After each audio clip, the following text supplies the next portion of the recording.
Oke, cek dan ya, menceritakan tentang seorang pria lajang bernama Bisma Prasad yang mencari nafkah sebagai pencipta meme. Dia menyukai gadis bernama Citra yang bekerja di Bisma Organics. Film ini disutradarai oleh Venky Kudumula dan dirilis pada tahun 2019 di India. Film yang bergenre action, komedi, dan romantis ini diperankan oleh aktor Nitin. Dan bagaimana ceritanya? Tanpa berlama-lama, selamat menyaksikan.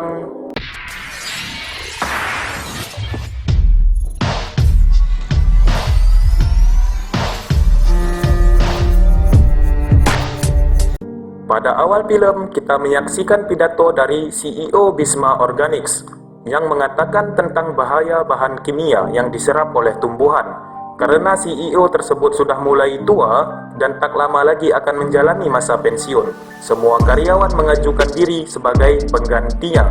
Ada juga dari mereka yang mengajukan kerabat dan anak mereka.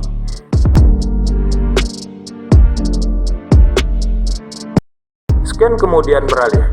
Terlihat seorang pemuda yang memegang tongkat pemukul di depan sebuah taksi, dan pemuda tersebut naik ke taksi itu dan meminta untuk diantar ke sebuah kafe. Sampai di kafe, karena penasaran, supir bertanya untuk apa pemukul tersebut, dan dia memberitahukan bahwa dia habis mengusir anjing.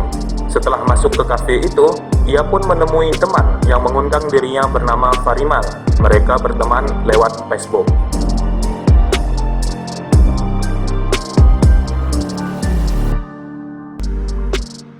Selanjutnya, di dalam kafe ini terdapat bagian yang membuat kita tertawa, mulai dari perkenalannya dengan tunangan bos dari teman yang mengundang dirinya, dan Bisma mengaku sebagai EIS.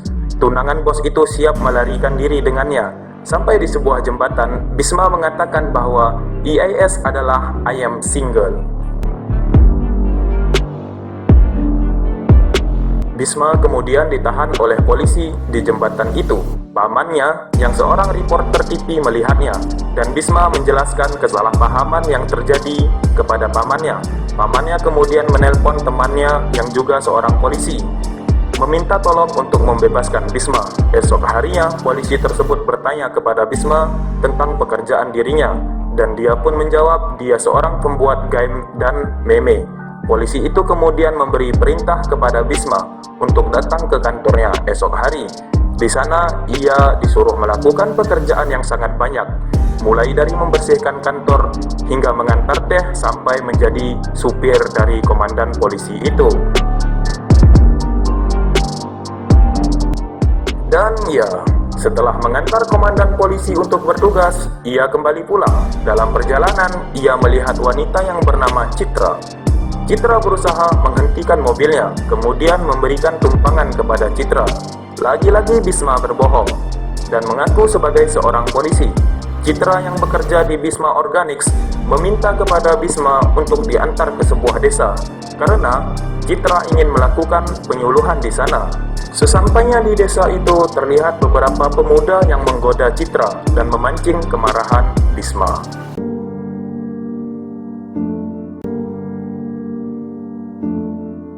Scan kemudian beralih kepada sebuah perusahaan instan yang merupakan perusahaan pertanian bergerak di bidang kimia.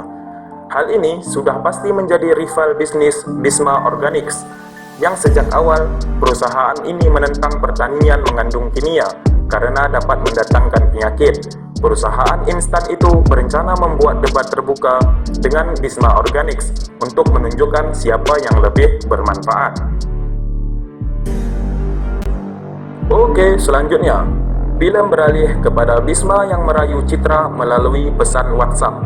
Pesan Bisma dibalas oleh sang ayah yang sebenarnya adalah kepala polisi yang disupiri oleh Bisma. Hal ini diketahui oleh Bisma ketika ia mengajak Citra untuk melakukan video call dan diangkat oleh sang ayah. Kita berlanjut ke bagian perdebatan antara perusahaan kimia melawan perusahaan organik di bidang pertanian.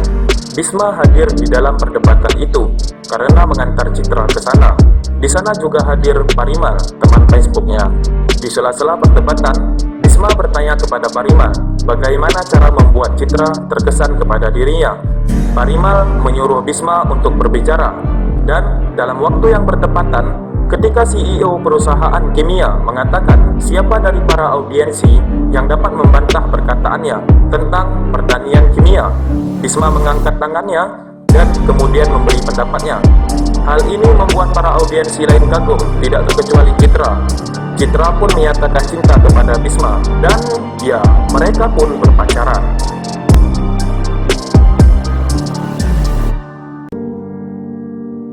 Drama pun mulai terjadi ketika ayah Citra tahu Bisma berpacaran dengan anaknya. Terungkap ayah Citra dan ayah Bisma pernah berselisih paham puluhan tahun yang lalu. Ini membuat Depa, ayah Citra, lebih marah. Dia mengeluarkan senjatanya dan menodongkan kepada Bisma. Terlihat di luar telah ramai para reporter TV ingin bertanya kepada Bisma. Hal ini terjadi karena paman Bisma menelpon teman-teman reporternya dan memberitahukan bahwa Bisma sebenarnya cucu dari perusahaan Bisma Organics. Tetapi ini tidaklah benar. Ia hanya berusaha menyelamatkan keponakannya dari tembakan ayah Citra. Namun, seluruh media sudah kalang kabut untuk memberitahukan hal ini. Dan ya, ayah Citra juga terlanjur percaya kepada berita ini. Karena berita telah beredar begitu cepat, CEO perusahaan Bisma Organics mengadakan klarifikasi. Ia pun tidak menyanggah berita tersebut. Dan ya, ia membenarkan berita itu. Bisma diberi kesempatan 30 hari menjadi CEO di perusahaan bergengsi tersebut. Ditemani oleh Citra, ia mulai melakukan pekerjaannya, mulai dari memberi motivasi ke karyawan sampai belusukan ke desa-desa untuk memecahkan masalah petani di sana. Ternyata selama ini perusahaan kimia telah membuat rugi petani desa dengan membayar preman untuk menggagalkan penjualan petani desa. Hal ini membuat para petani rugi dan terpaksa menjual tanah mereka kepada CEO perusahaan kimia tersebut. Bisma tidak tinggal diam. Ia pun menyelesaikan masalah tersebut dengan berbagai cara, sampai ia menghubungi pemerintah untuk mengecek hasil pertanian dari perusahaan kimia tersebut. Dalam pemeriksaan, ternyata pertanian yang mengandung kimia itu dapat menimbulkan penyakit, dan CEO pertanian kimia itu pun ditangkap. Karena kesuksesannya dalam 30 hari menjadi CEO dan menyelamatkan petani desa dari petani kimia, CEO Bisma Organics menyatakan diri pensiun dan menjadikan Bisma sebagai CEO tetap. Dan ya, film pun berakhir.